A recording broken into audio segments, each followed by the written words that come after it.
That Lass of LOWRIE'S by Francis Hodgson Burnett. Chapter 26. At least twice a week Jud Bates made a pilgrimage to Avalon Park.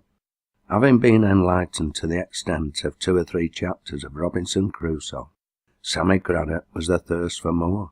He regarded the adventures of the hero as valuable information from foreign shores, as information that might be used in political debates, and brought forth on state occasions to floor a presumptuous antagonist. Accordingly, he held out inducements to Jud such as the boy was not likely to think lightly of. A penny a night and a good supper for himself and Nib held solid attractions for Jud, and at this salary he found himself engaged in the character of what old Sammy called amanuensis. "What's that there?" inquired Mrs. Craddock, on first hearing this imposing title. "A mani what?" "Amanuensis, old lass," said Sammy, juggling. "Did thou hear of a private gentleman as hadna amanuensis?" "Nay, I know nowt about thy amanuensises, and I warrant thou doesna know what such like is this then." "It means a power of things," answered Sammy. "A power of things. It's a word as is comprehensive, as they call it, and it's one as will do as well as any for t' lad. Amanuensis, amanuensis it remained. Surely the adventures of the Island Solitary had never given such satisfaction as they gave in the cheery house-room of the lodge. Sammy listened to them over numerous pipes with a respect for literature such as had never before been engendered in his mind by the most imposing display of bindings. "I've always thought it's newspaper enough for a mon to tackle," he would say reflectively, "but he's some outside at newspapers. I never seed a paper as out in it about desert islands, let alone cannibals." "Cannibals, indeed," replied Mrs. Craddock, who was occasionally one of the audience. "I canna mak no sense out of thee and thy cannibals. I wonder they are not ashamed to themselves going about without so much as a hat on and eating each other as if they were near a bit of good victual in place. I wonder Queen done put a stop to it herself if the Parliament hadna got the sense to do it. It's no unrespectable, let alone Christian." "Ay," said Sammy, "but thou'rt in a muddle. Thou'st always be in a muddle. If I'd let thee map things out this sen and no one explain 'em to thee. Does thou think all this here happened in England? It were in furrin lands, old wench, in a desert island, in midst at sea." "Well, I were hoppin' it were near in Lancashire, I mun say." "Lancashire? Why, it happened further off nor London, in a place as it's like the Queen has never seed nor heerd tell on." The old woman looked dubious, if not disapproving.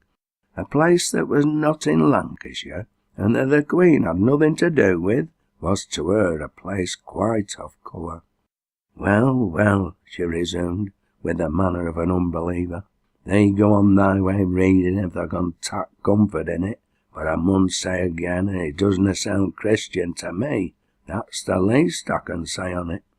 "That's slow in understanding, old lass," was her husband's tolerant comment. "Thou doesna know enough of literature to appreciate. The female intellect isna strong at the best, and thou never were more than ornery. Get into it, amanuensis. It's getting late, and I'm fain to hear more about them on Friday, and how the poor chap managed." Both reader and audience were so full of interest that Jud's story was prolonged beyond the usual hour. But to the boy this was a matter of small consequence. He had tramped the woods too often with Nib for a companion to feel fear at any time.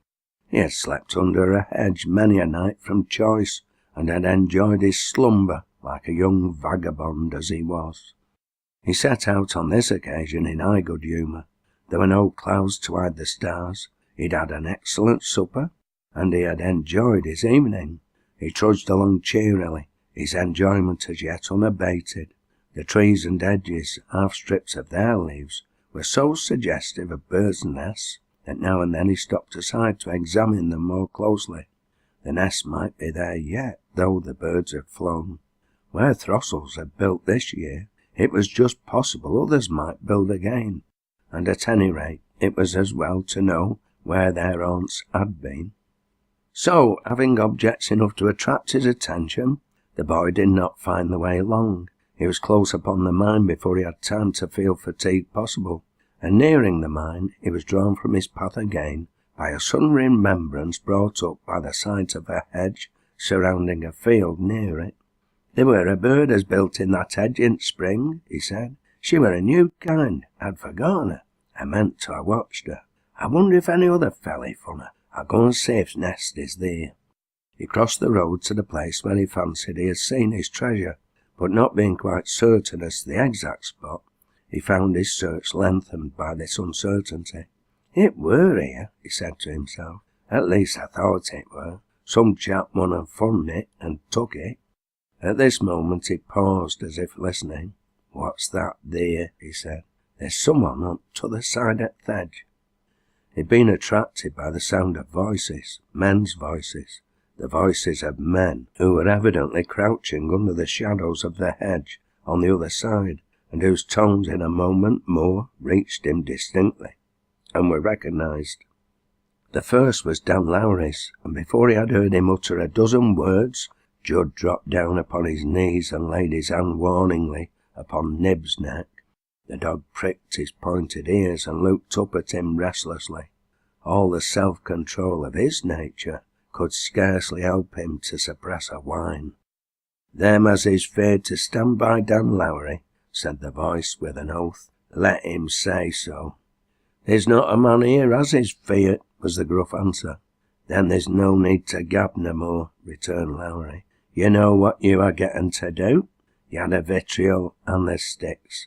Wait you for him at second corner, and I'll wait at first. If he doesn't tack one turn into the road, he'll tack t'other, and so, which turn he tacks will be ready for him. Blast him! He'll be done with engineering for a while if he falls into my hands, and he'll mak no more rows about the davvies." Impatient for the word of command, Nib stirred uneasily among the dead leaves, and the men heard him. Not a moment's space was given to the two listeners, or they would have saved themselves. There was a smothered exclamation from three voices at once, a burst of profanity, and Dan Lowrie had leaped the low edge and caught Judd by the collar. The man was ghastly with rage. He shook the lad until even he himself was breathless. "You young devil," he cried hoarsely, "you've been listening, have you? Nay, there's no use of you trying to brave it out. You've done for yourself, by God." "Let me a be," said Judd, but he was as pale as his captor. "I weren't a-doing thee no harm. I only come to look for a bird's nest." "You listened," said Lowrie. "You heard what we said." "Let me a be," was Judd's sullen reply. At this moment a man's face rose above the whitethorn hedge. "Who is it?" asked the fellow in a low voice. "A dumb young rascal has been eavesdropping. You may as well come out, lads. We're getting to settle with him, or we have fun ourselves in worse box yet." The man scrambled over the edge without further comment, and his companion followed him, and seeing who they were, Judd felt that his position was even more dangerous than he fancied at first. The three plotters who grouped themselves about him were three of the most desperate fellows in the district, brutal, revengeful, vicious, combining all the characteristics of a bad class. The two last looked at him with evident discomfort and bewilderment. "Here's a pretty go," said one. "Aye, by the Lord Harry," added the other. "How long's been here?" demanded Lowrie with another shake. "Long enough to look for a bird's nest and not find it," said Judd, trying to speak stoutly. The three exchanged glances and oaths. "He's heard every word," said Lowrie in savage answer. There was a moment's silence, and then Lowrie broke out again. "There's only one road to stop his gab," he said. "Pitch him into mine and be dommed to him. He shallna spoil the job, if I had to swing for it." Nib gave a low whine, and Judd's heart leapt within him. Every lad in Riggin knew Dan Lowrie, and feared him.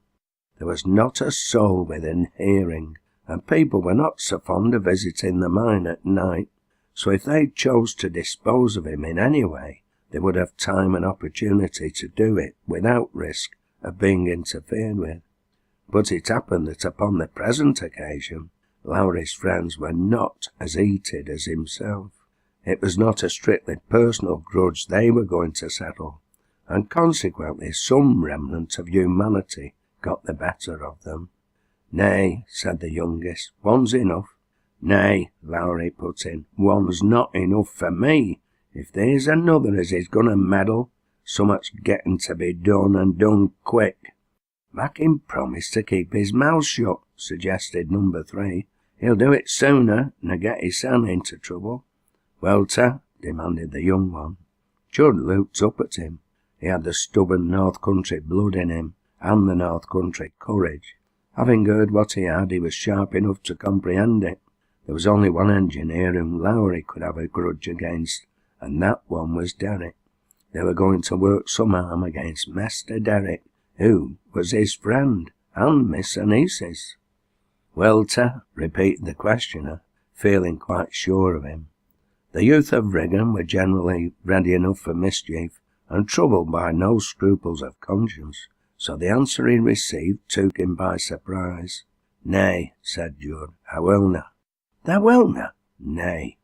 The fellow fell back a step or two to stare at him. "Well, thou'rt a plucky one at any rate," he growled, discomfited. Judd stood his ground. "Master Derrick's been good to me," he said, "and he's been good to Nib. The rest of ye have a kick for Nib whenever he gets in your way, but he never so much as spoke rough to him. He's given me a penny more nor once to buy him summat to eat. Chuck me down t' shaft if you want to." And though he scarcely believed they would take him at his word, since the two were somewhat in his favour, it was a courageous thing to say. If his fate had rested in Lowrie's hands alone, heaven knows what the result might have been. But having the others to contend with, he was safe so far. But there was not much time to lose, and even the less interested parties to the transgression had a stolid determination to stand by their comrade. There was a hurried consultation held in undertones, and then the younger man bent suddenly, and with a short laugh caught Nib in his arms. He was vicious enough to take a pleasure in playing the tormentor, if in his cooler moods he held back from committing actual crime. "Thou'rt a plucky young devil," he said, "but thou's getting to swear to hold thy tongue between thy teeth, and if they want to do it for thy own sake, happen they will for dogs." "What art they going to do with him?" cried Judd, trembling. "He hasn't done you no hurt." "We're going to hold him over t' shaft a minute till thou makes up thy mind. Bring young chap along, lads." He had not struggled before, but he began to struggle now with all his strength. He grew hot and cold by turns. It might not be safe to kill him, but it would be safe enough to kill Nib. "Let me a be," he cried. "Let that there dog loose. Nib, Nib, seize him, lad." "Put thy hand over his mouth," said the younger man, and so Judd was half dragged, half carried to the shaft. It was as useless for him to struggle as it was for Nib. Both were powerless, but Judd's efforts to free himself were so frantic that the men laughed. Lowrie, grimly, the other two, with a kind of malicious enjoyment of the grotesqueness of the situation. "Set him down, but keep him quiet," was the command given when they reached the pit side. The next instant a dreadful cry was smothered in the boy's struggling throat. They were leaning against the rail and holding Nib over the black abyss. "Will thou promise?" he was asked. "Thou may let him speak, Lowrie. He canna mak' folk hear." Nib looked down into the blackness and broke into a terrified whine, turning his head towards his master. I canna promise," said Judd, but he burst into tears. "Let the dog go," said Lowrie. "Try him again. Wilt ta promise? And mun we let the dog go, lad? We're no going to do the chap ony great harm. We're only going to play him a trick to take him back for his cheek." Judd looked at Nib. "Lowrie said you had vitriol and knobsticks," he faltered. "You dunna play tricks with them." "You see how much he's heard," said Lowrie. "He'll know and promise." The one who held the dog was evidently losing patience. "Say yes and no, you young devil," he said, and he made a threatening gesture. "We canna stand here all night. Promise thou willna tell man, woman, or child what thou heard us say. When I say 3, I'll drop the dog. 1, 2. The look of almost human terror in Nib's eyes was too much for his master. Desperation filled him. He could not sacrifice Nib. He could not sacrifice the man who had been Nib's friend, but he might make a sort of sacrifice of himself to both. "Stop," he cried. "I'll promise you." He had saved Nib, but there was some parleying before he was set free, notwithstanding his promise to be silent. But for the fact that he was under the control of the others for the time being, Lowrie would have resorted to harsher precautions. But possibly influenced by a touch of admiration for the lad, the younger man held out against him. They wrangled together for a few minutes, and then Nib was handed over. "Here, cut and run, thy young beggar," said the younger one, "and dunna let's hear ony more on thee. If we do, it'll be worse for thee and the dog too, so look out." Judd did not wait for a second command. The instant he felt Nib in his arms, he scudded over the bare space of ground before him at his best speed. They should not have time to repent their decision. If the men had seen his face, they might not have felt so safe. But the truth was, they were reckoning upon Judd Bates as they would have reckoned upon any other young Wigan rascal of his age. After all, it was not so much his promise they relied on, as his wholesome fear of the consequences of its being broken. It was not a matter of honour, but of dread.